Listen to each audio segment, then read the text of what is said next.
Kauna-unahan sa Pilipinas. Manila Broadcasting Company. DZRH. Member, kapisanan ng mga broadcaster ng Pilipinas. Pilipinas, 16 na minuto na makalipas ang alas 5 ng hapon. Dahil ang pamamahayag kailangan laging patas. Ang pagtalakay ng bawat issue dapat laging parehas. Narito na ang balitaan at talakayang hihimay sa punot dulo ng mga issue. Bawat panig ilalahad sa publiko. Programang DZRH Balansyado. Narito na ang mga balansyado sa pagbabalita at komentaryo sina Henry Uri at Karen Oyong.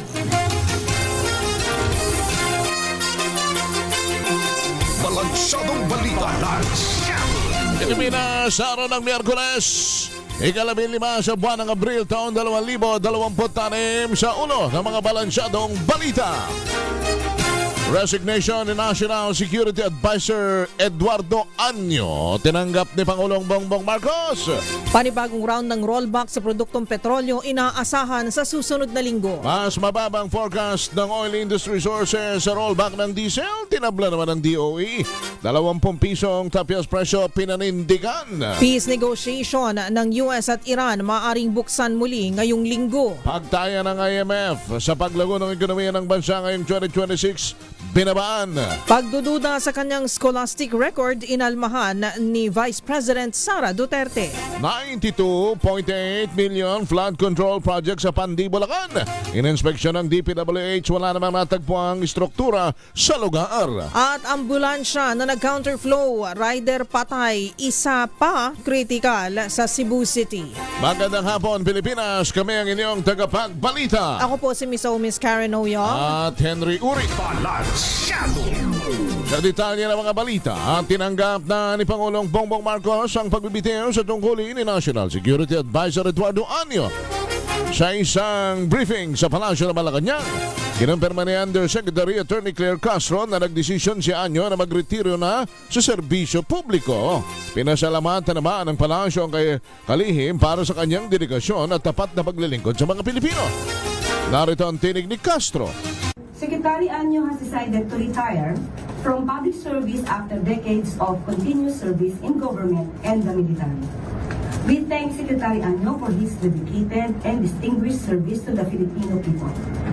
As National Security Advisor, he played a key role in strengthening our national security framework, advancing our counterterrorism and internal security efforts, and ensuring close coordination across the security sector during a period of evolving regional and global challenges.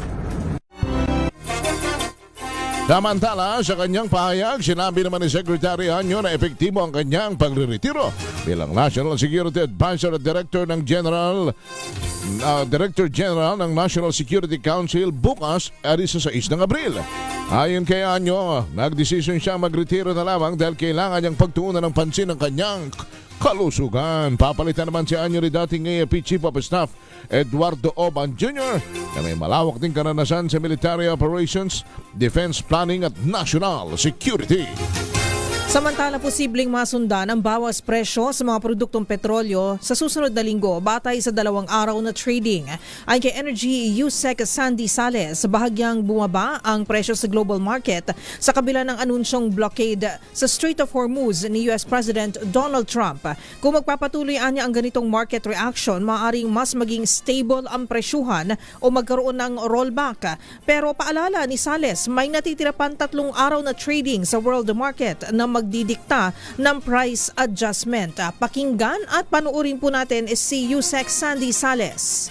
Of today, actually yung price for the 2 days, medyo bumaba pa rin ang MOPS. So even with yung pronouncement ni President Trump na nag-station siya ng mga barko de guerra nila dun sa opening ng Strait of Hormuz, apparently yung market is not pricing that in, na medyo bumaba pa yung MAP. So if this market reaction continues, potentially magkaroon tayo ng more stable price or baka magkaroon pa ng rollback. But of course, this is only 2 days pa lang for this week, no? So minomonitor natin. Samantala sa kaugnay na balita, inagapan na ng Palasyo ng Malacanang na itakda sa 20 pesos kada litro ang rollback sa diesel epektibo naman kahapon. Sa panayam ng programang 2x2, sinabi ni Energy Secretary Sharon Garin na bago inanunsyo ni Pangulong Bongbong Marcos Jr. ang latest rollback, may mga impormasyon na 8 hanggang 10 piso lamang bawat litro ang tapyas presyo sa diesel. Binigyang din ang kalihim na batay sa calculation ng DOE. Hindi naman dapat bumaba sa 20 pesos bawat litro ang reduction sa halaga ng diesel na mababa sa naon ng pagtayo ng oil industry sources. Narito ang tinig ni Secretary Garin. Ang calculation, ang DOE kasi niyan, very, very mathematical yung yung rollback or increase niya. Kinukuha yung averaging based on international trading, kung ano yung closing niya every day, na average yung 5 araw, 5 days. And then up and down siya. Kung nag-increase siya compared to last week na average, then mag-i-increase siya. So we do that week on week. Now, ang calculation ng DOE as of last week was 20 pesos ang rollback niya. Kaya nga nag-float ng mga 10 pesos, 8 pesos. That was not correct. That's why it was announced na 20 talaga, kasi ganun talaga yung presyo dapat. Samantala, ayaw maging kampante ng Department of Energy sa commitment ng Iran na payagan ng Pilipinas sa pag-aangkat ng langis sa pamamagitan ng Strait of Hormuz. Sa panayam ng programang 2x2, sinabi ni DOE Secretary Sharon Garin na bukod sa gitnang silangan, maaari namang mag-import sa South Korea, Japan at Russia ang oil companies. Ayon sa kalihim, mahirap pa sa ngayon na dumaan sa Strait of Hormuz. Pakinggan natin, narito ulit si Secretary Garin ng DOE. I think it's the risk na naninervyos yung mga oil companies natin or any other company would order there kahit safe passage ka. Kasi baka ng bomba, insurance pa, kaya transportation, expensive. Lucky enough, we have access. May ibang sources. Start na tayong kumausap lahat ng ambassadors, kinausap natin. Nag-explore na tayo ng ibang countries na rin.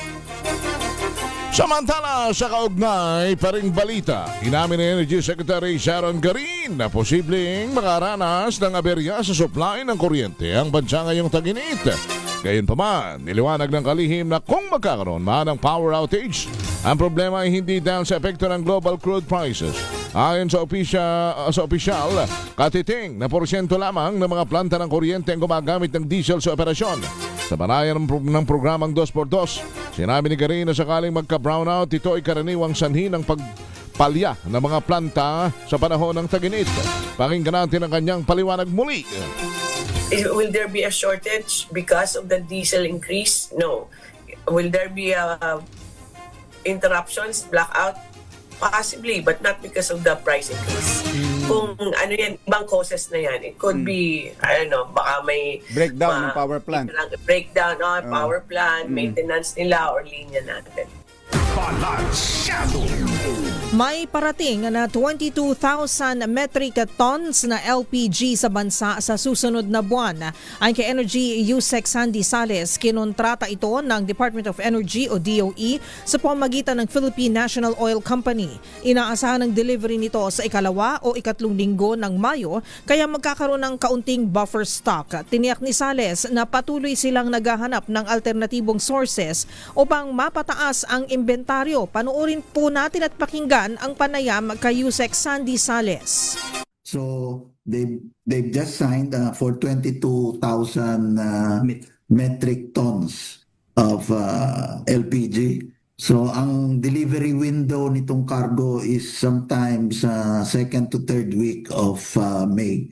So magkakaroon na rin tayo ng konting buffer stock sa LPG, but they are also continuing to look for other sources para meron tayong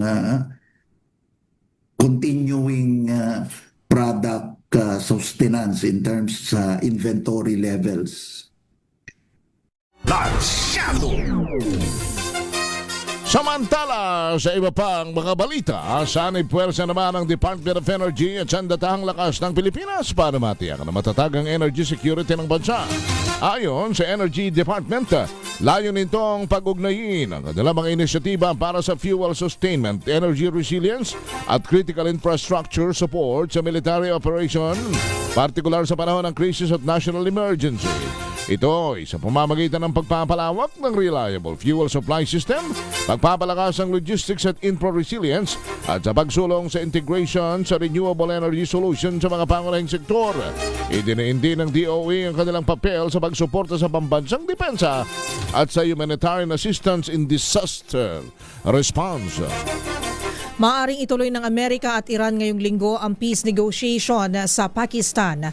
Ito ang sinabi ni US President Donald Trump matapos mag-collapse ang usapan noong weekend dahilan upang magpataw ng blockade ng Amerika sa mga pantalan ng Iran. Sa isang panayam ng New York Post, ipinahiwatig ni Trump na maaring itakda sa susunod na 2 araw ang resumption ng negosasyon. Dahil hindi humantong sa kasunduan ang pag-uusap sa Islamabad kamakailan, nabahira ng pagdududa ang resulta ng umiiral na 2 linggong ceasefire sa gitnang silangan. Kabilang sa mungkahi ng US ang pagtatakda ng 20-year suspension sa lahat ng nuclear activity sa Iran. Ayon sa source, hanggang 3 taon lang ang maaring ikonsidera ng Tehran sa naturang proposal. 28 minuto na makalipas ang alas 5 ng hapon, binabaan ng International Monetary Fund ang forecast nito sa paglago naman ng ekonomiya ng bansa ngayong taon. Mula sa 5.6% noong Enero, tinapyasan ng IMF sa 4.1% ang forecast growth sa Pilipinas. Sa isang statement, tinukoy ng higanting financial institution ang war shock sa ekonomiya dahil sa sigalot sa Middle East.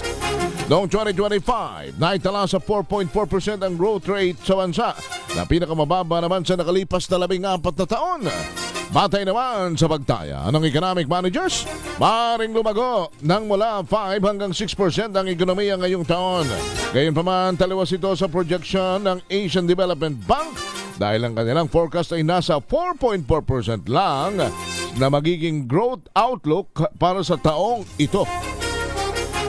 Dumepensa naman si Vice President Sara Duterte sa mga paratang ni Ramil Madriaga tungkol sa kanyang academic record sa pagdinig ng House Committee on Justice sa impeachment laban sa kanya.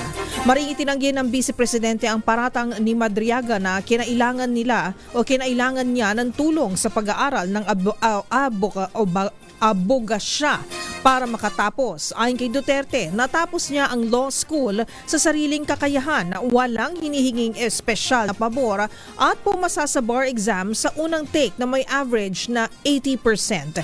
Binatikos din ni Duterte ang pagdinig ng Committee on Justice na tinawag niyang mini trial na anyay sumasalamin sa abuso at katiwalian ng ilang mambabatas. Binigyan din niya na maging ang unang impeachment case ay nadungisan ng alegasyon ng panunuhol at hindi rin umano naiiba ang kasulukuyang proseso. 29 na minuto makalipas ang alas 5 ng hapon, bumuelta naman ang kampo ni Vice President Sara Duterte kay Ramil Madriaga at sinabing may ibang motibo ito sa kanyang pagtistigo sa House impeachment hearing.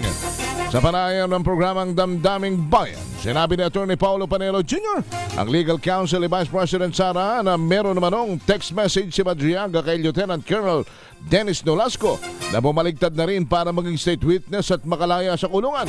Si Colonel Nolasco ay dating DepEd Security Officer ni BP Sara noong siya pa ang kalihim ng Department of Education. Tinawag ni Atty. Panelo na walang katotohanan o katang-isip at laway lamang ang puhunan ni Madriaga sa kanyang pagharap sa House Committee on Justice kahapon. Narito si Panelo. Sabi sa text messages, Lieutenant Colonel Nolasco, bumaliktad ka na, sabihin mo na lang na sa akin mo binigay yung confidential funds at ako na lang magpapaliwanag kung saan ko binigay. Huwag kang mag-alala sa akin, makakalaya ako kasi magiging state witness ako. So yun po ang nagkukumpirma na kung ano ang motibo nito. At mind you sir, Again, just to reiterate, nasa perjury complaint po yan. Meron pong record ang House Justice Committee niyan. So, nakita nyo na po kung gaano ka moro-moro yung ginagawa nila dyan. Nagbubulag-bulagan sila doon sa katotohanan dyan sa House Justice Committee. Wala namang alam si Pangulong Ferdinand Marcos Jr. sa umano'y term sharing agreement nila ni Vice President Sara Duterte. Itong sagot ng Malacanang kasunod ng sinabi ni Ramil Madriaga sa hearing ng House Committee on Justice sa impeachment laban kay VP Sara. Ayon kay Palace Press Officer Attorney Claire Castro, walang personal knowledge si Pangulong Bongbong Marcos sa nasabing issue. Pagbibigay diin ni Castro, hindi mangangampanya ang Pangulo para ibigay posisyon kahit kanino. Kasabay nito, tiniyak ng opisyal na tuloy ang trabaho ng presidente at tatapusin ang kanyang termino. Narito po si Yusek Claire Castro. Ang Pangulo po, hindi po yan mangangampanya para lang po ibigay ang posisyon kahit kanino. Ang sabi ko po natin, nangako po siya na siya'y magtatrabaho para sa bayan at tatapusin ang termino. Samantala sa kaugnay pa ring balita ng gagalaiting itinanggi na Senator Jaime Marcos ang umano'y term sharing sa pagitan ni Pangulong Ferdinand Marcos Jr. at Vice President Sara Duterte. Ito ay batay naman sa sinumiting affidavit ni Ramil Madriaga sa House Committee on Justice Impeachment hearing. Sabi ni Senator Jaime, kailanman ay walang napag-usapang term sharing. Nagtataka ito kung paano nalaman ni Madriaga ang term sharing na wala naman siya sa mga naganap na pag-uusap noong 2021. Pinagdudahan din ni Senator Marcos na sinungaling pinagdiinan din ni Senator Jaime na sinungaling si Madriaga dahil sa kanya mga testimonya sa Kamara de Representante. Narito si Senator Jaime. Madriaga, sinungaling ka, Madriaga. Naku, hindi ko mabuo yung pangalan nito. At ang lahat ng gustong marinig at pakinabangan ng mga kasinungalingan mo ay may naghihintay na kwarto sa impyerno. Ako, bilang senador at kapatid ni Bonget, 10 ng mga tunay na nakakaalam ng pangyayari ay may moral na pananagutan na pabulaan at itama ang nakakasukang kasinungalingan ni Madriaga. Inuulit ko, sinungaling ka, Madriaga, at hindi ako papayag na gamitin mo at ng mga kasamahan mo ang oras, ang espasyo, ang dignidad ng kahit na anong opisina o sangay ng gobyerno. Samantala, suportado ng karamihan ng mga Pilipino ang impeachment trial laban kay Vice President Sara Duterte. Ito ay batay sa survey ng Okta Research na ginawa mula noong March 19 hanggang March 25. Ayon sa resulta, 69% ng mga mamamayan ang naniniwala na dapat litisin ang Vice Presidente, habang 28% ang tutol at 3% ang undecided. Lumabas sa survey na pinakamarami sa mga sumusuporta sa impeachment trial ay mula sa Visayas, 83%, sumunod sa Metro Manila, 81%, at Balance Luzon, 69%. 61% naman ang sumusuporta mula sa Mindanao, habang 38% ang tumututol na ma-impeach ang pangalawang Pangulo. Ipinahayag ng Okta na sa kabuuan ng socio-economic groups, majority ay sumasang-ayon sa impeachment at pinakamababa sa Class E sa 54%. Ang tugon ng masa survey ay may 1,200 respondents na may edad 18 at tinanong sa pamamagitan ng face-to-face interview. At mo dapat na minuto na makalipas ang alas 5 ng hapon. Samayin nyo na mga balita sa Balansyado. Kami ang inyong tagapagbalita. Ako po si Miss Karen Oyong. At Henry Uri. Balansyado. Isinangkot, idinawid po ni Ramil Madriaga. Si Ramil Madriaga po ay convicted kidnapper na nakakulong ngayon sa Camp Bagong Diwa at ngayon ay tumatay yung testigo po laban sa impeachment na isinampa kay Vice President Sara Duterte. Kahapon, partner, sa kanyang pagharap sa House Committee on Justice, binanggit niya na si dating Supreme Court Associate Justice at Ombudsman Samuel Martires umano ay diniliberan niya ng pera sa utos ni dating Pangulong Rodrigo Duterte.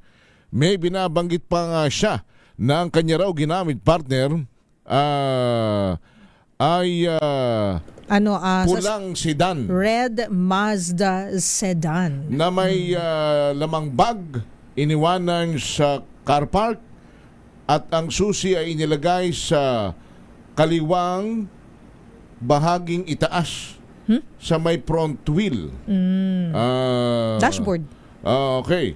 Ngayon, Front wheel? oo. At sinasabi niya na hindi raw ito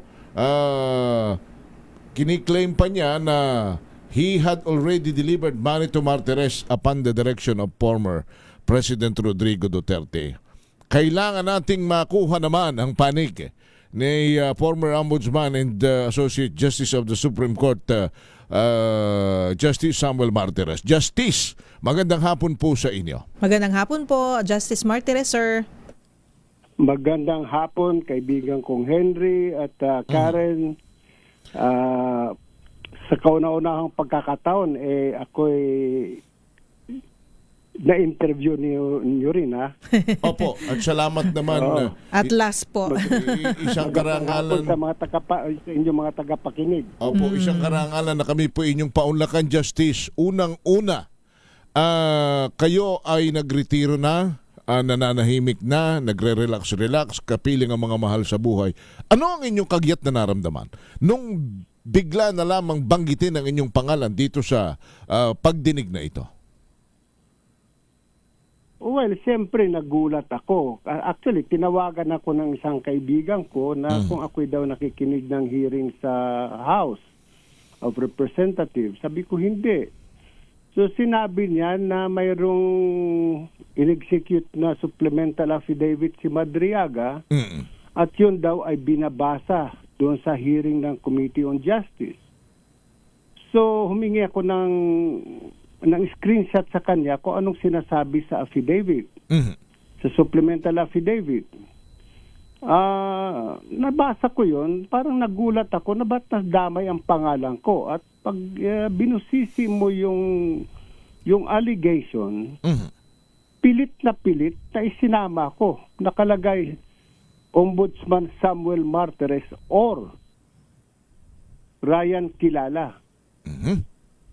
Former President Rodrigo Duterte or Sara Duterte nagpadala ng pera. Sino talaga nagpadala ng pera? Si Presidente Duterte o si Vice President Sara? Sino ang binigyan niya? Si Samuel Martires o si Ryan Kilala? Yung original affidavit niya, meron siyang original affidavit which he executed sometime in November of 2025. Wala siyang binabanggit na Samuel Martires. Ang binanggit lang niya doon, nag-deliver siya ng pera, nandun sa trunk ng isang kotse. He was directed by the security guard to park in a specific area. Iniwanan niya doon, inilagay yung susi doon sa gulong ng sasakyan. Yung sasakyan na yon ay Vios. VIOS. Vios ba yun? Vios. Toyota Vios. Opo. That was the original affidavit. Tapos nakita niya na pagkaalis niya, mayroong nagmaneho, inilabas yung Toyota Vios na yun sa Ombudsman. Unang-una, walang parking area ang Ombudsman para sa publiko. Okay. Wala kaming designated parking spaces doon. Pangalawa, at hanggang ngayon siguro, bawal pumarada sa harap ng building ng Ombudsman. Yung sa harap sa looban. So paano siya papaparadahin ng gwardiya na ang nakakapasok lang sa loob ng compound ng Ombudsman ay mga sasakyan na mayroong decal? O mga government officials katulad ng mga congressman or ambassadors. Walang sino man na pribadong individual na nakakapasok. Maliban lang sa sinasabi niya, siya daw ay ahente ng National Security o advisor sa counterterrorism. But if you check the records of the National Security Office, there is no such name as Ramil Madriaga. Ito yung mga tao na hindi alam magsalita ng totoo. Ang alam na lang na sa buhay ay manira ng kanilang kapwa. Ako pinababayaan ko na ito, kaibigang Henry. Kasi nag-i-enjoy ako. Actually, wala ako sa Metro Manila ngayon. Kanya nga po. Town. Opo. Oo. Galing ako sa isang baryo dito sa somewhere dito sa Cordilleras. Nag-i-enjoy ako sa Kamamarites. Sarap ng buhay ng retire. Kanya lang, partner Justice, ang inyong pangalan ay matagal niyong pinakaingatan. Di naman may pagkakaila. Kaya iyan na kayo ay naging Associate Justice ng Korte Suprema at yan naman hong achievement na yan ay hindi ho basta-basta lamang po yan na nakukuha sa madaling pamamaraan at kayo rin ay naging ombudsman. At ang masama nito kung kaya kayo talagang pinilit naming mahanap at makausap sapagkat may pamilya kayo, may mga anak kayo, may mga apo kayo na tila'y marahil naman ay mas nasasaktan at masasaktan pagka po hindi ito naitugma kung ano man yung paratang sa inyo. Gusto ko lang bigyan ng punto yung salitang or kanina na binabanggit ninyo. Ryan Kilala or Samuel Martires, Rodrigo Duterte or Sara Duterte, partner. Sa lingwahe ho ba ng batas, pag sinabing or, ano ho bang kahulugan yan? Hindi ka sigurado? Hindi mo tiyak? Ano ho bang interpretasyon dyan?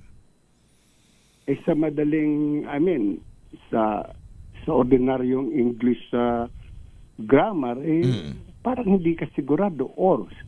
So, sino nagbigay sa kanya? Rodrigo Duterte o si Sara Duterte? Minsan lang siya pinag-deliver ng pera, sabi niya doon sa original affidavit. So, sino nagpadala? Si Rodrigo o si Sara? Sino ang pinabibigyan? Si Samuel o si Ryan? Wala siyang sinasabi, walang ebidensya. Ang kinasasama ko lang ng loob, at ito'y sasabihin ko ng lantaran ngayon.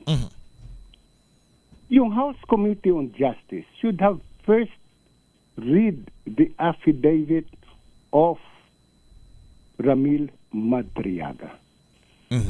Sana tiningnan muna nila alin sa mga allegations sa affidavit ang natutugma sa impeachment complaint labang kay VP Sara Duterte. Those allegations that has nothing to do with the allegations in the impeachment complaint, dapat hindi pinabasa. So, anong nangyari rito? Parang isang fishing expedition na tinatawag namin ng mga abogado. Fishing expedition. Naghahagilap ka ng isda para sa isang malaking lambat baka sakaling makabingwit ka ng isda. Ang problema, kuminsan, ang nakukuha mga butete. Okay? In legal parlance, what you actually uncover in fishing expeditions are wrongdoings that has nothing to do with a specific complaint that is before your committee. Alright. Yun lang ang kinaano ko. Si Congresswoman Luistro, didiretson ko na dahil siya naman ang chairperson. Opo. Hindi niya sana hinayaan ito. Hindi niya sana hinayaan ito dahil ang nangyayari ay sinira ni Madriaga ang integridad ng maraming tao nang wala namang ebidensya. At hindi naman ninyo kaabat-usap sa impeachment complaint? Wala naman. Katulad ng sinasabi niyang pinadalan ako ng pera. O si Ryan Kilala, ano yun? Regalo o bribe? Walang sinasabi. Opo. Alam naman ng buong mga sa legal profession at kahit sa labas ng legal profession, sa mga pinagsilbihan kong husgado mula nang ako'y RTC sa La Union hanggang sa nagsandigan bayan ako hanggang umabot ako ng Supreme Court. Siguro naman wala kayo nababalitaan na ako'y tumanggap ng isang boting Coca-Cola or isang Skyflakes in consideration of a case. Okay. So given that, Siguro naman wala kayo narinig na si Martires ay nanghihingi at tumatanggap. Opo. Hindi po. Kontento po ako sa yung kahirapan ng buhay. Ang tingin ko lang dito sa nangyaring ito, dito sa sinasabi ng House Committee on Justice, exploratory hearing, diba? Para silang nagkakandak sila ng further clarificatory hearing. In legal parlance and among investigators, when you conduct a clarificatory hearing, you limit your questions to the complaint that is filed before you. You limit your questions to the evidences that are on hand. Opo. You do not call other witnesses or gather other evidences that are not included in the complaint. For that would be already acting on behalf of or taking the cudgels for the complainant. So dito, sino ang complainant ngayon?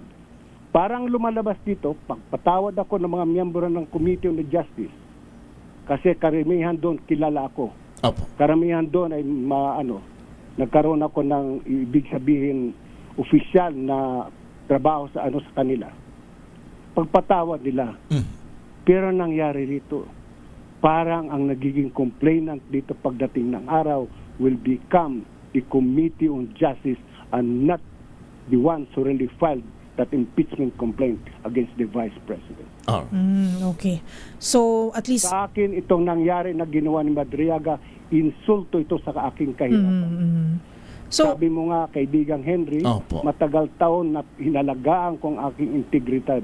Matagal na taon na ako'y naghirap ng kahirapan. Ngayon nagtatamasa ako ng kahit papano ng fruits ng aking retirement. Sisirain mo pa yon, iinsultuhin mo pa ako.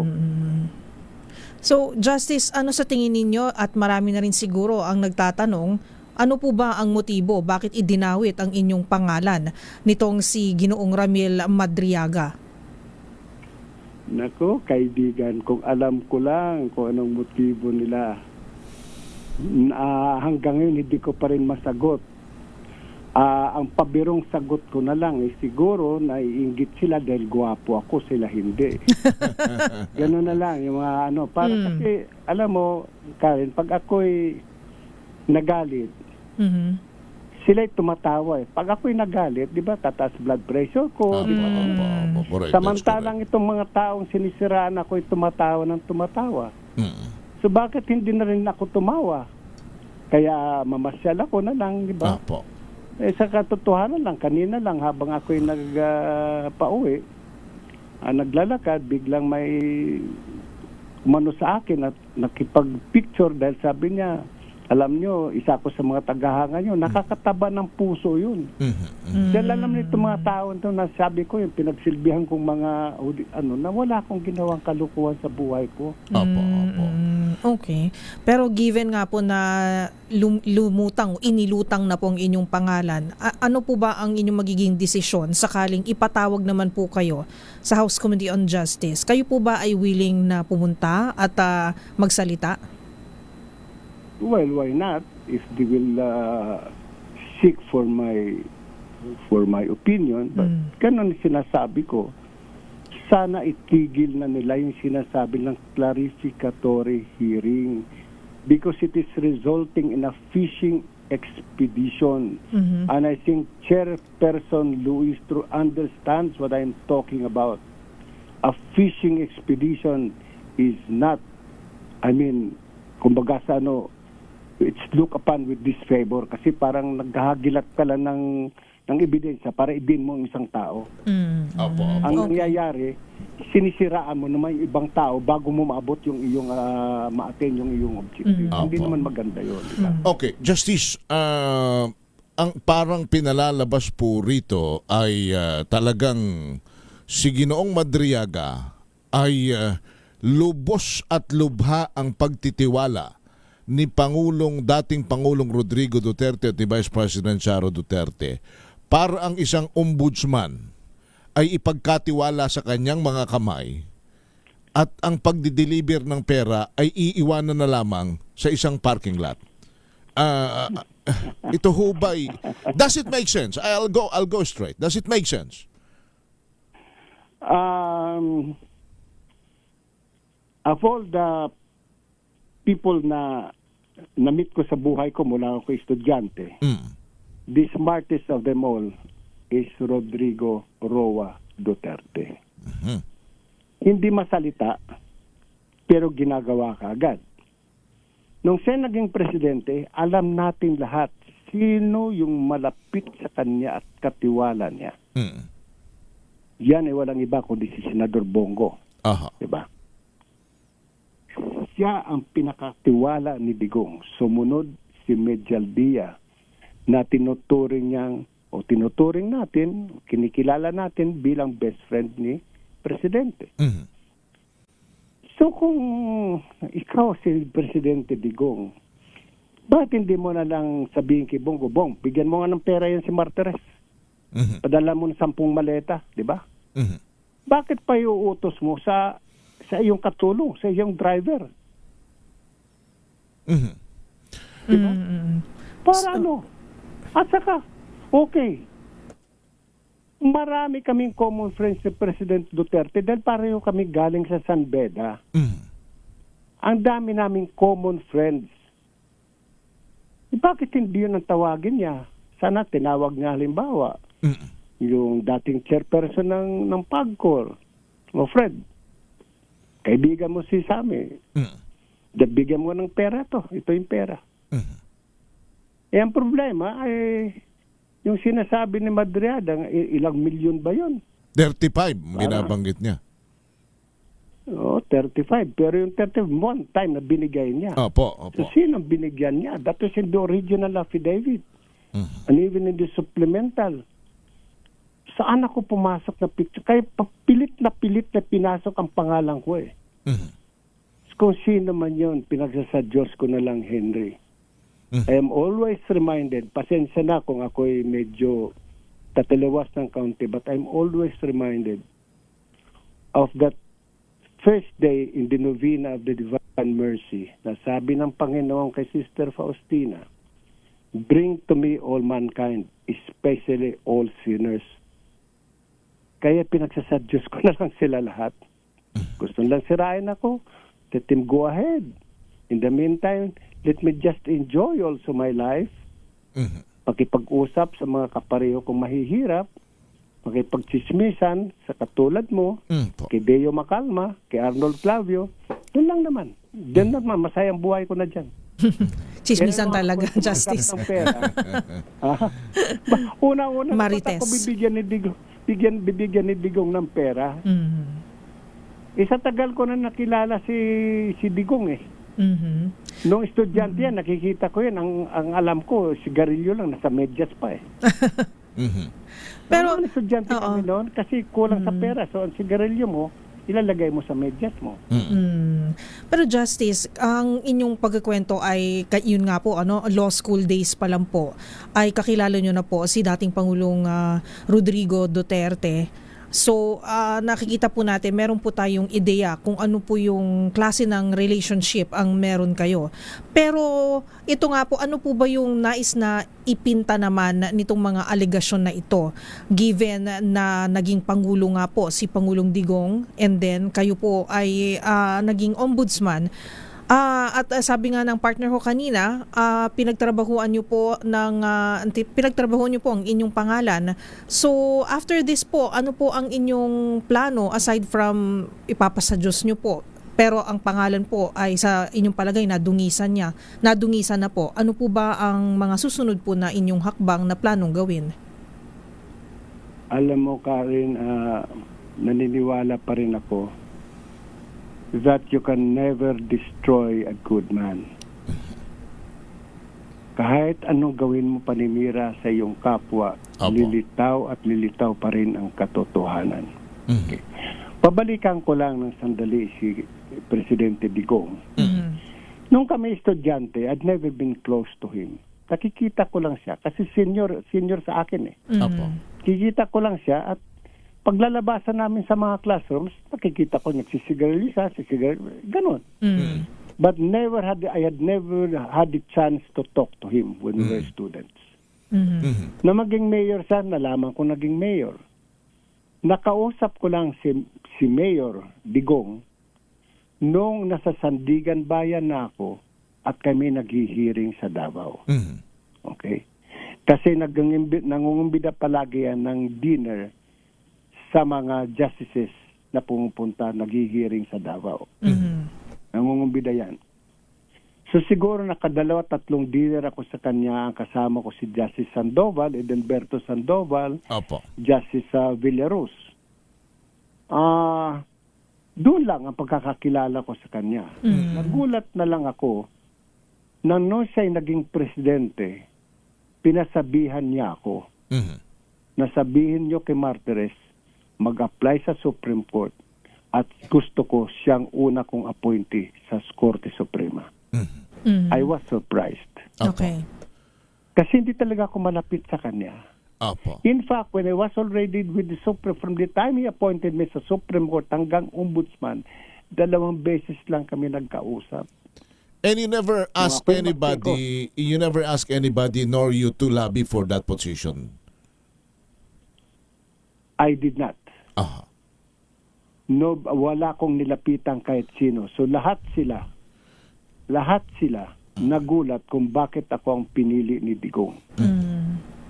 Apparently, Ako rin nagulat ako. Apparently po, tumatakbo kayo sa kanya. Siguro, kasi after I took my oath, actually before I took my oath, sinabi ko sa kanya, Mr. President, baka ho nagkamali kayo ng pagkaka-appoint sa akin. Hindi pa naman ho ninyo bawiin. Hindi, sabi niya, hindi. Sige na, kasi kagigising, ano lang niya, that was about 12 o'clock. Sige na, sabi niya. So, take oath ako. After that, mag-take oath ako in the presence of Justice Hernandez and my wife and some reporters. Sinabi ko sa kanya, Sir, kung sakali man may narinig kayo na ako'y tumanggap ng pera in consideration of a case, o tatanggap ng pera ngayon nasa Supreme Court ako, just call me and I will resign. Alam mo, sagot sa akin, na ito'y pinagmamalaki ko. Sagot sa akin, kaya nga kita in-appoint, kilala kita. At marahil, na-profile naman na kayong mabuti bago kayo. Siguro. Kasi, sabi ko, hindi naman ako nag-volunteer na mag-apply sa Supreme Court eh. Opo. Alam yan ng mga justices ng Sandigan na wala akong balak. I was already prepared to retire doon sa Sandigan Bayan. Opo.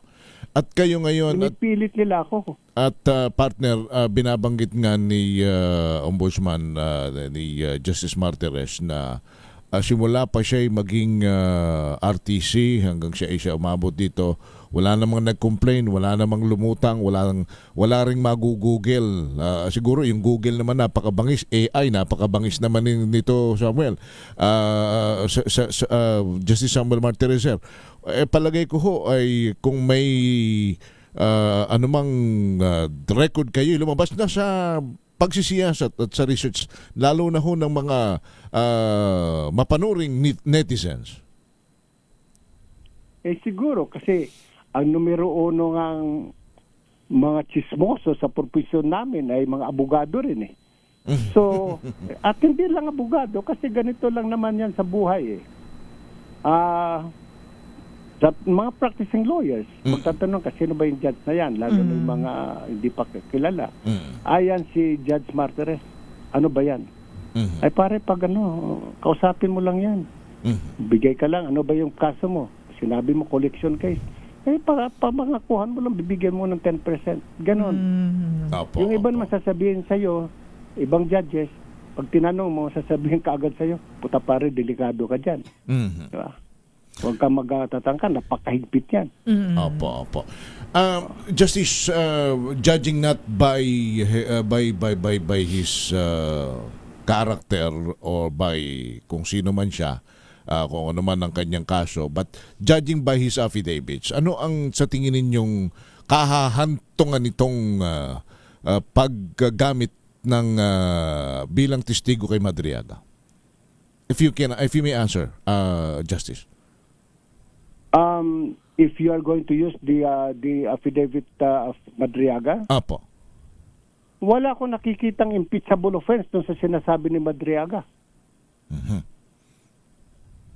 So ano po ito? Anong What is the purpose of what the is the purpose? affidavit? And the weight.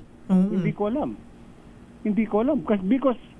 Because yung sinasabi ginastos yung confidential fund na mayroon din report kanina na nabasa ko na dinisallow yung liquidation ng Office of the Vice President amounting to about more than 70 million. It's not an impeachable offense. Pinababalik lang sa kanila yung pera. It's not a crime. Saka kala naman kakasuhan ng COA pag hindi ka nakapagbalik ng pera.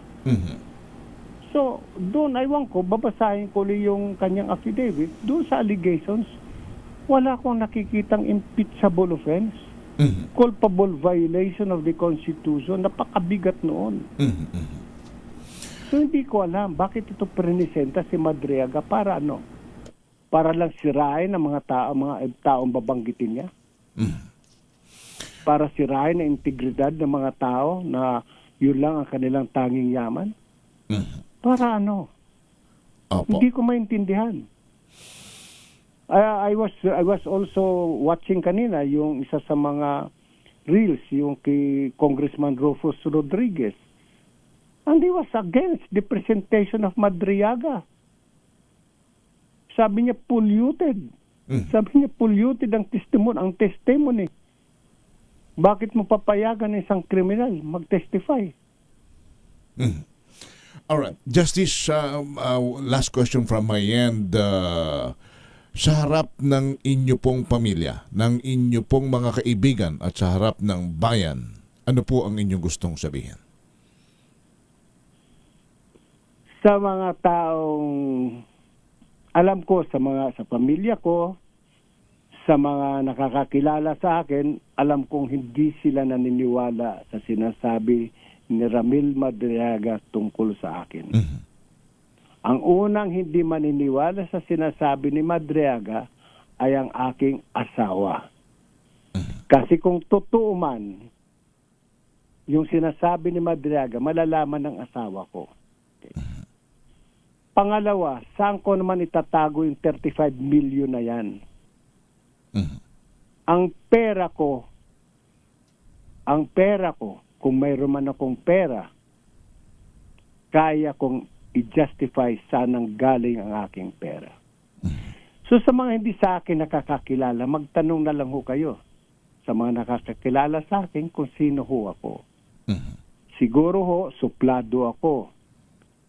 Ganon. Siguro nga mahigpit ako. Siguro nga pag ako'y nagagalit, naninigaw ako.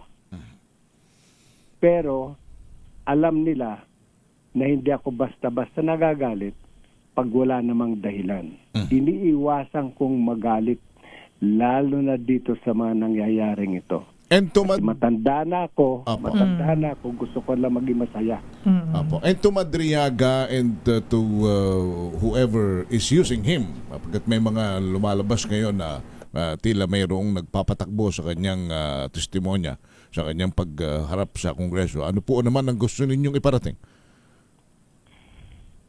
Sana si Madriaga at kung sino man ang kanyang handler ay sana mabuksan ng Espiritu Santo, ng Holy Spirit, ng kanilang damdamin, ng kanilang isipan, na wala silang ginagawang kabutihan sa kanilang ginagawa. Na hindi maganda sirain mo ang iyong kapwa o manira ka ng iyong kapwa. Diba? Yun yung dapat matuto sila magsalita ng katotohanan. Hindi yung may nagsabi nga sa akin, evil men would not know what heaven is all about. Lahat naman tayo gusto natin magbuting buhay, di ba? So evil men ay hindi alam kung anong katotohanan. So pakiusap ko lang kay Ramil Madriaga ay siguro mag-isip-isip ka, huwag kang basta nakikinig doon sa iyong handler, kung sino may handler mo, sino man nagdidikta sa'yo, ang tingnan mo iyong sarili kung totoo ang iyong sinasabi o hindi. Ngayon, kung sa tingin mo, ang mga sinasabi mo ay totoo, siguro patingin ka sa psychiatrist, you might be suffering already from delusional nakakaroon ka na siguro ng delusions dahil sa pagkakakulong mo. Kaya naniniwala ka na yung mga sinasabi mo ay totoo. Pakiusap ko lang sa iyo, Ramil, pakabait ka lang dyan sa kulungan, matuto kang magdasal, matuto kang magsabi ng totoo. At matuto kang magsabi doon sa nagdidikta sa iyo na tigilan na yung masama. Bagong buhay ka. Apo. Wala namang masama pag nagbagong buhay ka eh. Alright. Yan lang. Justice, kami po ay nagpapasalamat ng aking partner na si Karen Oyong sa inyo pong pagtitiwala at sa inyo pong paglilinaw sa amin pong programa at dito sa DCRH. Justice, Thank you po, Justice. mabuhay po kayo. Mabuhay ka kasamang Henry at kasamang Karen. Mga kaibigan ko kayo. Salamat po. Thank you, sir. Former Supreme Court Associate Justice at dating Ombudsman Samuel Martires, narinig po natin ang kanyang panikbayan. Maaring sa pagitan po niya at ni Ramil Madriaga ay kayo naman ang bubuo ng hatol at pagtingin kung alin sa kanila ang dapat ninyong paniwalaan. Kanya lamang ay tingnan naman ninyo ang kanyang background, ang kanyang pinanggalingan at ang background. Si Justice Martires ay tumawid simula sa pinakamababang posisyon sa hudikatura hanggang sa makarating ng Supreme Court Chief Justice hanggang sa maging ombudsman, habang si Madriaga ay nakakulong ngayon bilang kidnapper at siya po ay naging most wanted noong 2023 sa anti-kidnapping group at hanggang ngayon ay nakakulong at siya ngayon ang ginagamit na testigo sa impeachment complaint laban sa Vice President. 17 minutes. Makalipas po ang 6:00 ng gabi. Ako si Henry Uri. At ako po si Miss Karen Oyong. We'll be right back. Balansyado.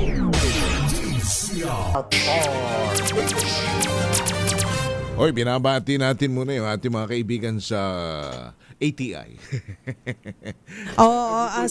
Simula na kasi ang season 7. Yes. Partner, imaginein mo yun. 7 seasons na ang Agri-Asenso dito sa DZRH. Every Saturday, 3 to 4 po ng hapon, gusto nyo matuto tungkol po sa agrikultura, lalo na sa mga maliit na negosyong pang-agrikultura. Ma-inspire din kayo sa kwento ng mga nagtagumpay na sa kanilang pinasok na kabuhayan sa agrikultura, sa panguna po ng ATI, Agricultural Training Institute, 3 to 4 ng hapon every Saturday.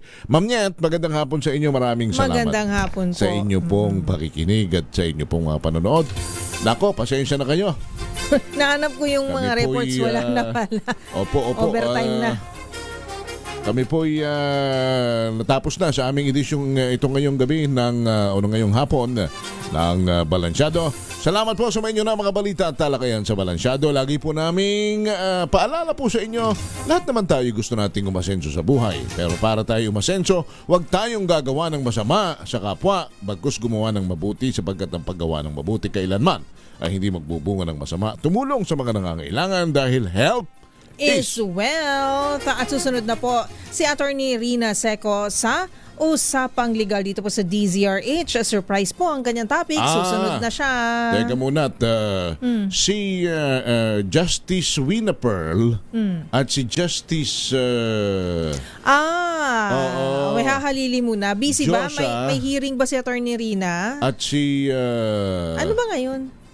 Wednesday ngayon. Akala ko Tuesday pa lang. At si Ombudsman Attorney Cam pala dapat. at si si Ombudsman Don ay siya muna ang papalit. Sila muna. Kasi Attorney Cheryl Adami Molina pala dapat kasi Wednesday. Kala ko Yes. Martes pala. Oo Yun nga. na ang susunod. Anong topic yung tatlo? Aba, ay di bawal bang umibig sa pangalawang pagkakataon?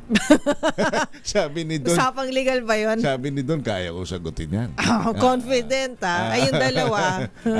Oo. Tingnan natin kung ano ang isasagot. Oo. Ayan po ang topic. Kasusunod na ang usapang legal kasama si Josa, Uwina, and Don. Alright, salamat po. Ako si Henry Ure. At ako po si Miss O, Miss Karen Oyong. Bye. Ang